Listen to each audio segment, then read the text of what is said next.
Actually جو شخصیات ہیں وہاں ایران کے آپ دیکھیں کہ پچھلے 44 سال سے جب سے ان کے اوپر بلکہ پابندیوں سے بھی پہلے جب امام خمینی کا انقلاب آیا اس کے بعد سے جس صورتحال کا ایران کو سامنا ہے اس میں ان کی پالیسیوں نے بڑی کنسسٹنسی سے ساتھ ایک استحکام کے ساتھ آگے بڑھا ہے اور میں نہیں سمجھتا کوئی تبدیلی آئے گی. اب اس کے علاوہ میں آپ کو ایک بات بتاؤں کہ ایک بار ہم یو ایس گئے تو اس وقت جلیل عباس جیلانی جو کیئر ٹیکر فارن منسٹر تھے تو ان سے گفتگو ہوئی تو انہوں نے ایک بات بڑی اہم اس وقت ایران کے بارے میں بتائی. انہوں نے کہا کہ پاکستان پچھلے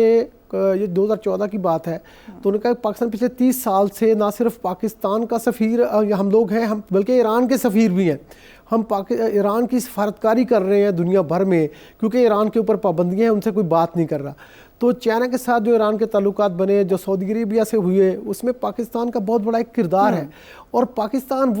ایران وہ واحد ملک ہے جس نے 1947 میں پاکستان کو سب سے پہلے تسلیم کیا اور کشمیر سمیت پاکستان کے جو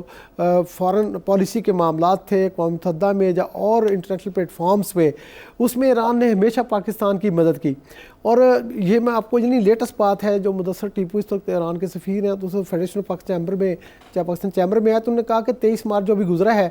تہران میں پاکستان کا جشن منایا گیا اور کئی سال کے بعد پاکستان کا پرچم وہاں لہرایا اور قومی ترانہ بجا اور ایرانیوں نے بڑا خوشی کا جشن منایا. اور پاکستان نے جس دن آپ کو یاد ہوگا 98 میں مئی میں دھماکے کیے تھے ایٹمی تو پاکستان کی طرح ایران میں بھی بہت بڑا جشن ہوا تھا کیونکہ وہ یہ سمجھ رہے تھے کہ پاکستان کی طاقت بڑی ہے تو یہ ایران کی طاقت بھی بڑی ہے. یعنی اس طرح آپ سمجھیے کہ پاکستان اور ایران کے جو تعلقات ہیں وہ چھوٹی موٹی چیزوں کو اگر آپ نکال دیں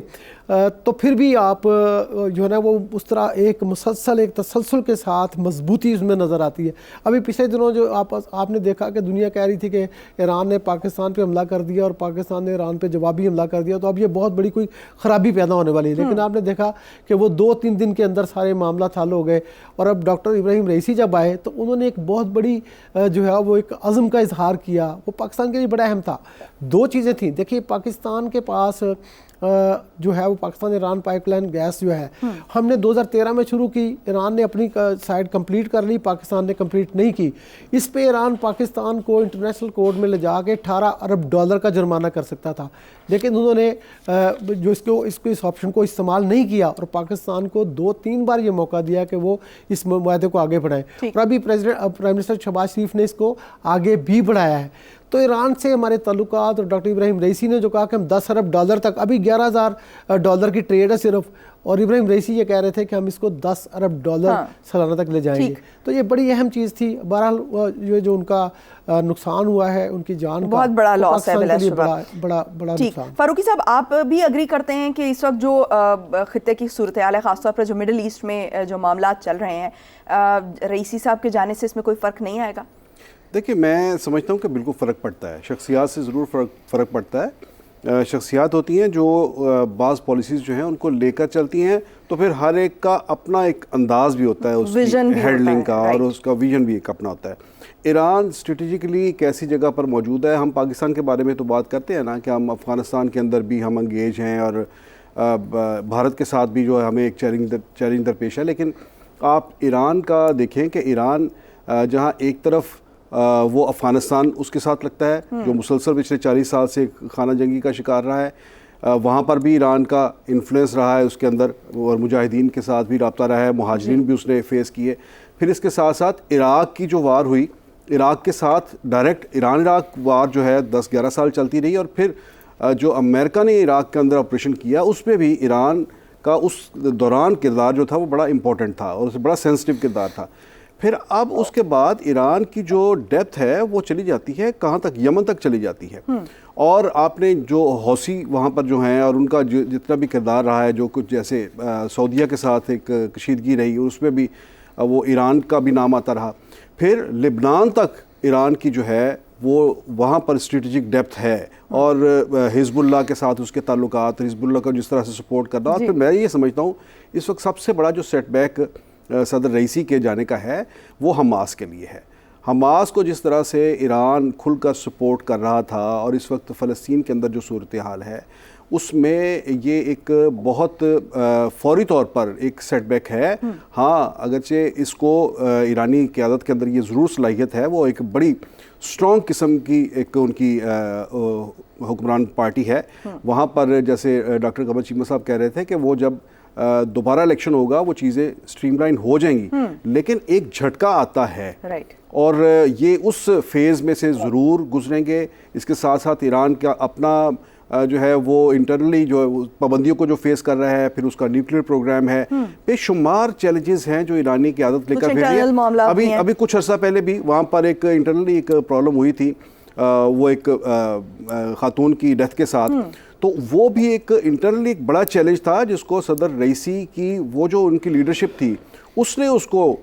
جو تھا ہینڈل کیا تھا, اور اس میں کسی قسم کی انہوں نے رعایت نہیں کی اور اس کو سختی سے, اگرچہ اس پر تنقید بھی ہوئی, لیکن یہ ان کا ایک انداز ہے چیزوں کو دیکھنے کا. ٹھیک ہے, مطلب انٹرنل جو معاملات ہیں ان کو بھی بڑے اچھے طریقے سے آپ کے نزدیک جو ہے وہ ہینڈل کیا گیا. ڈاکٹر صاحب, جب بھی کوئی اس طرح کا واقعہ یا سانحہ ہوتا ہے تو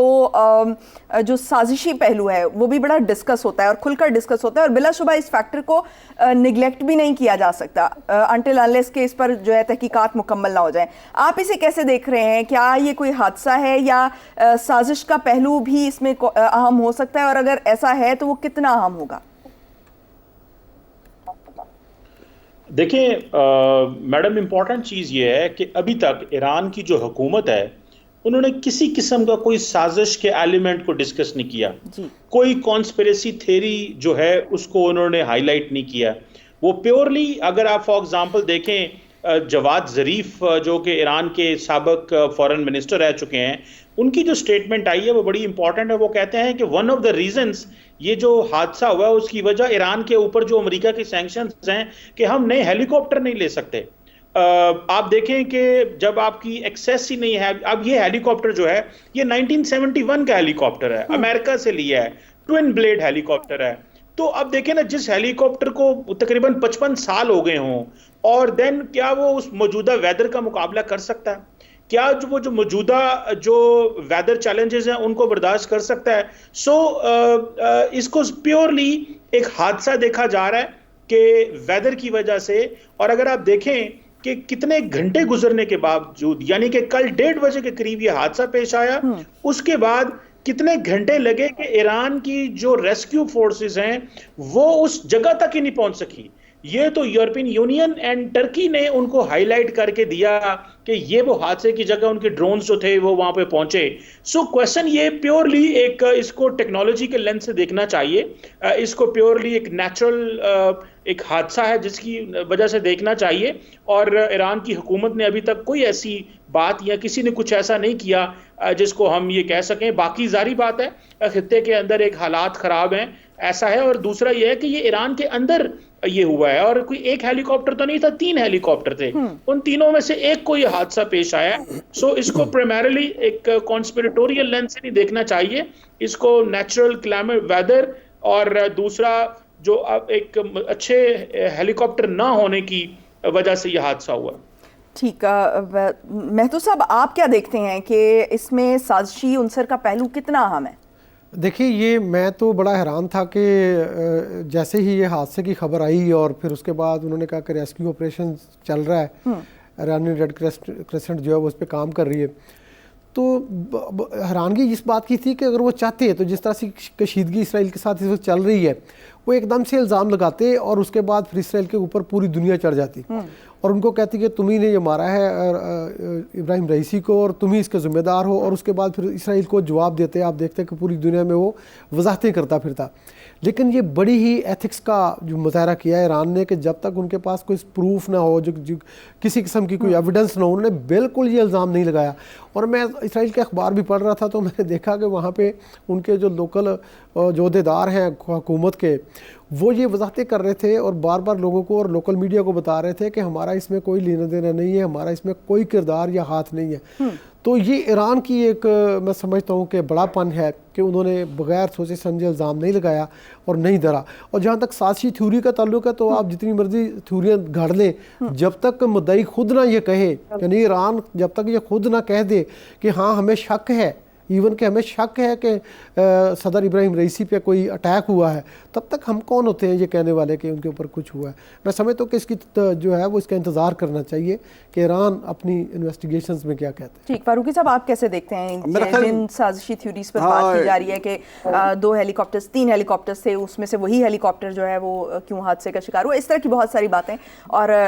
پھر اس کو خطے کے تناظر سے بھی، خطے میں جو حالات ہیں اس تناظر میں بھی دیکھا جا رہا ہے، تو کتنی اہم ہیں یہ سازشی تھیوریز؟ دیکھیں عظمیٰ، اٹس ٹو ارلی ٹو سے کہ ابھی ہم یہ نتیجہ نکال کر دے دیں کہ اسے بالکل ہی رول آؤٹ کر دیں، کوئی کسی قسم کی کوئی سازش کا پہلو جو ہے اسے بالکل بھی رول آؤٹ نہیں کیا جا سکتا، نظر انداز بھی نہیں کیا جا سکتا، اور اس کو یہ بھی نہیں کہا جا سکتا کہ یہ ایسے ہی ہوا ہے کہ کسی نے کوئی سازش کی ہے۔ دیکھیں، اگر ایرانی حکومت نے اس پر کسی کے اوپر الزام عائد نہیں کیا تو ابھی تک انہوں نے اس حوالے سے یہ بھی کلیئر سٹیٹمنٹ نہیں دی کہ نہیں یہ مکمل طور پر ایک حادثہ ہے، یہ بھی ان کی طرف سے نہیں۔ ابھی تو وہاں سے میرا خیال ہے ابھی تو جو ہیلی کاپٹر ہے اس کی باقیات جو ہیں وہ بھی اکٹھی کی جا رہی ہیں، ابھی اس کے فورینزک ہوں گے، کیا کچھ ہوگا اس کا، اس کے بعد ہی کوئی تحقیقات کے بعد ہی کچھ ہوگا نا جی کہ یہ کس قسم کا حادثہ تھا۔ تو جو باتیں ہوتی ہیں، جو سازشی تھیوریز جو ہوتی ہیں، وہ ان کی کوئی بنیاد ہوتی ہے، وہ اس وقت کے حالات ہوتے ہیں۔ جیسے ابھی ہم پہلے جو بات کر رہے تھے کہ ایران کی کہاں کہاں جو ہے اس کی جو تھی، جیسے اس کے سیاسی طور پر کہاں کہاں پر پھیلا ہوا ہے ایران، اور بڑی اس کی جو ڈیپتھ ہے جو پورے ریجن کے اندر، اس میں پھر اب تازہ ترین جو فلسطین کے اندر جو صورتحال ہے وہاں پر بھی بہت سے ممالک جو ہیں وہ اس سے نالاں تھے اور اس کے خائف تھے اس کے کردار سے۔ پھر یہی وجہ ہے کہ اس کے ساتھ تجارت کے اوپر جو پابندیاں جتنی عائد کی گئیں، تو یہ ایران کو جو چاروں طرف سے کئی پابندیوں کا بھی شکار کیا گیا، تو ظاہر ہے کہ یہ تمام فیکٹرز، یہ تمام حالات ہیں۔ پھر ایران کے اندر بھی ایک پچھلے دنوں بھی ایک لہر تھی کوئی تبدیلی کی۔ یہ تمام چیزیں جو واقعات موجود ہوتے ہیں ان کو ہی سامنے رکھتے ہوئے کوئی نہ کوئی ایسی تھیوری بھی، اس کو بھی ایک سپیس ملتا ہے، گنجائش ملتی ہے۔ تو میرا خیال ہے کہ ابھی اس حوالے سے نہ یقینی طور پر یہ کہا جا سکتا ہے کہ یہ کسی سازش کا شکار ہوئے ہیں، نہ ہی ہم اس کو مکمل طور پر اسے مسترد کرا دیں۔ ٹھیک ہے ڈاکٹر صاحب، آپ نے جیسے ذکر کیا کہ یہ ٹیکنالوجی کا پرابلم جو ہے وہ لگتا ہے، اور اس کا بہت زیادہ جو اگر اس کو ڈائریکٹ لنک کریں تو یہ سینکشنز کے ساتھ جو ایران پر پابندیاں لگائی گئی ہیں ان کی وجہ سے، ان کے ٹیکنالوجی میں پیچھے ہونے کی وجہ سے آپ کہہ لیں، یا ان کے جو ایکوپمنٹس ہیں وہ اس طرح سے اپڈیٹ نہیں ہونے کی وجہ سے جو یہ حادثہ پیش آیا ہے۔ تو اس معاملے پر اگر یہ ریزن نکل آتی ہے کہ یہ پراپر ایک ٹیکنالوجی کا سیٹ بیک تھا، تو آپ کیا سمجھتے ہیں اس پر ایران کے اندر سے کوئی آواز اٹھائی جائے گی کہ پابندیوں کو ختم کیا جائے، اور اوور آل اس کو کیسے دیکھا جائے گا؟ دیکھیں، ایران کے اندر سے کیا آواز اٹھائی جا سکتی ہے اس میں، کیونکہ ایران تو آلریڈی پچھلے 35-40 سال سے سینکشنز کو برداشت کر رہا ہے، اور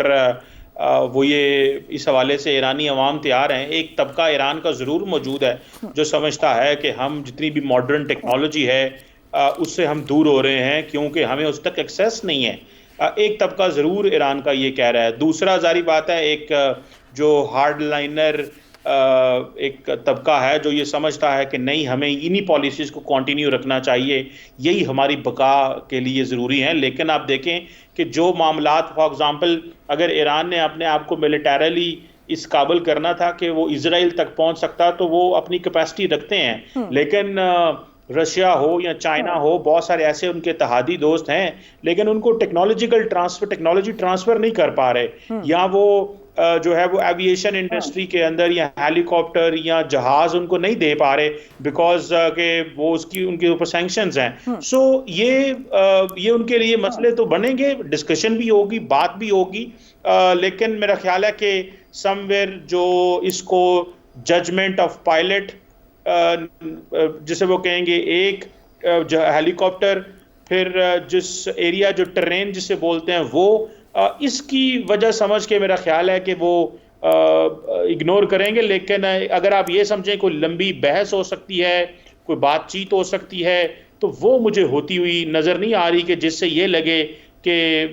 واقعی ایران کے اندر کوئی بڑی تبدیلی آ سکتی ہے اس واقعے کے بعد۔ وہ تو ممکن نہیں ہے، لیکن باقی یہ ضرور ڈسکشن ہوگی کہ ہمیں نئے ہیلی کاپٹر چاہیے، جہاز چاہیے، اور ہمارا ٹیکنالوجی تک ایکسیس ہونی چاہیے.